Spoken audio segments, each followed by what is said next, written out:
Halo semua, perkenalkan nama saya Akila Elzafira Putriaula dari kelas 11 MIPA 5, nomor absen 5 SMA Negeri 1 Genteng. Di kesempatan kali ini saya akan menjelaskan mengenai materi dinamika rotasi dan keseimbangan benda tegar. Sebelum membahas mengenai dinamika rotasi, kita akan memahami dulu maksud dari keseimbangan. Keseimbangan adalah ketika suatu benda dianggap sebagai benda titik dengan sigma F sama dengan 0, maka benda tersebut akan setimbang. Lalu, apa itu dinamika rotasi? Dinamika rotasi adalah ilmu yang mempelajari mengenai pergerakan benda yang berputar pada poros atau titik tumpunya. Dinamika rotasi sendiri dipengaruhi oleh beberapa faktor, yaitu seperti massa, lalu gaya, percepatan, kecepatan, dan juga torsi. Pada dasarnya, dinamika rotasi menggunakan konsep hukum Newton yang kedua, yaitu sigma F sama dengan M dikali A. Tetapi karena ia berotasi pada porosnya dan dipengaruhi oleh torsi, sehingga rumusnya berubah menjadi sigma tau sama dengan I atau momen inersia dikali A atau percepatan sudut. Nah, sekarang langsung aja kita bahas mengenai momen gaya. Momen gaya adalah salah satu bentuk usaha dengan salah satu titik sebagai titik acuan. Momen gaya juga merupakan hasil kali gaya dan jarak terpendek arah garis kerja terhadap titik tumpu. Momen gaya sering disebut dengan momen putar atau torsi, yang diberi lambang seperti T melengkung yang biasanya dibaca tau. Torsi merupakan gaya yang menyebabkan benda diam menjadi berotasi. Gaya yang diberikan dapat mempengaruhi besarnya torsi. Lengan torsi atau jarak antara gaya dan besar rotasi juga mempengaruhi besarnya torsi. Semakin besar gaya dan jaraknya, maka akan semakin besar torsi yang akan terjadi, sehingga benda akan lebih mudah untuk berotasi. Persamaan momen gaya sendiri adalah tau sama dengan R dikali F, dengan R yang memiliki satuan meter dan F yang memiliki satuan kilogram meter per second kuadrat. Perlu diketahui juga, momen gaya memiliki satuan M dikali N atau N dikali M. Tapi kita lebih disarankan untuk menggunakan satuan M dikali N karena satuan N dikali M mirip dengan satuan besaran usaha, yaitu N kali N atau biasanya kita sebut dengan istilah Joule. Lalu apa saja sih penerapan momen gaya dalam kehidupan sehari-hari? Nah, kita ambil saja contoh penggunaan kunci Inggris pada pemasangan baut. Kunci Inggris akan bergerak jika kita berikan gaya yang arahnya tegak lurus dengan arah torsi. Mengapa demikian? Karena saat gaya yang diberikan sejajar dengan lengan momennya, maka gaya tersebut dapat dikatakan tidak menghasilkan momen gaya atau taunya sama dengan 0.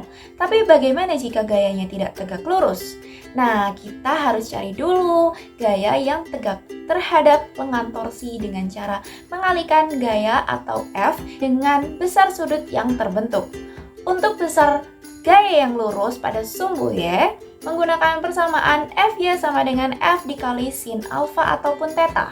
Dan untuk besar gaya yang lurus dengan sumbu X, maka menggunakan persamaan Fx sama dengan F dikali cos alfa ataupun theta. Nah, untuk arah torsinya sendiri ada dua macam. Yang pertama ada yang searah jarum jam memiliki torsi negatif dan yang berlawanan arah dengan jarum jam memiliki torsi positif. Cara menentukan arahnya yaitu dengan cara memutar gaya ke arah pusat rotasi dan yang membentuk sudut terkecil itulah yang merupakan arah torsinya. Selain itu, kita juga harus mempertimbangkan lengan torsi. Semakin besar lengan momen, maka semakin besar pula momen gayanya. Pernyataan tersebut bisa kita buktikan dengan uji coba berikut. Jika kita memberikan gaya pada ujung kunci Inggris, maka kunci Inggris akan mudah diputar. Hal lain terjadi jika kita memberikan gaya pada bagian tengah ataupun pada bagian terdekat oleh tumpuan, maka kunci Inggris akan lebih sulit untuk bergerak.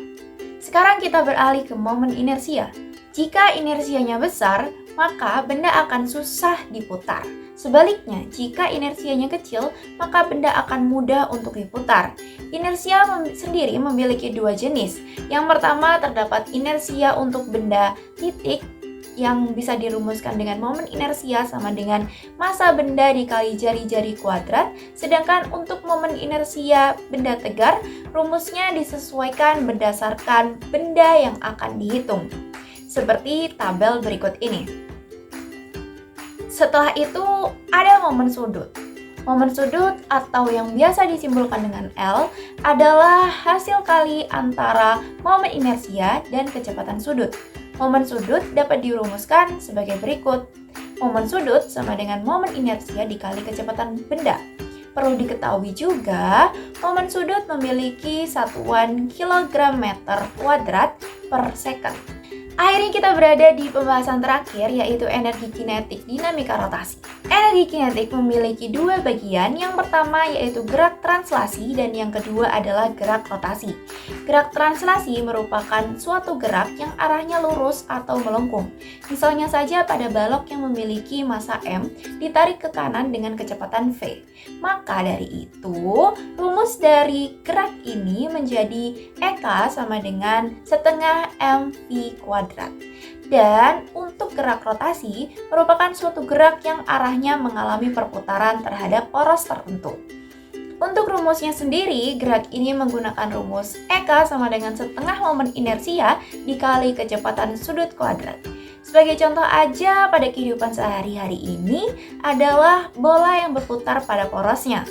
Mungkin cukup sekian penjelasan mengenai dinamika rotasi dan keseimbangan benda tegar. Kurang lebihnya saya mohon maaf, terima kasih dan sampai jumpa.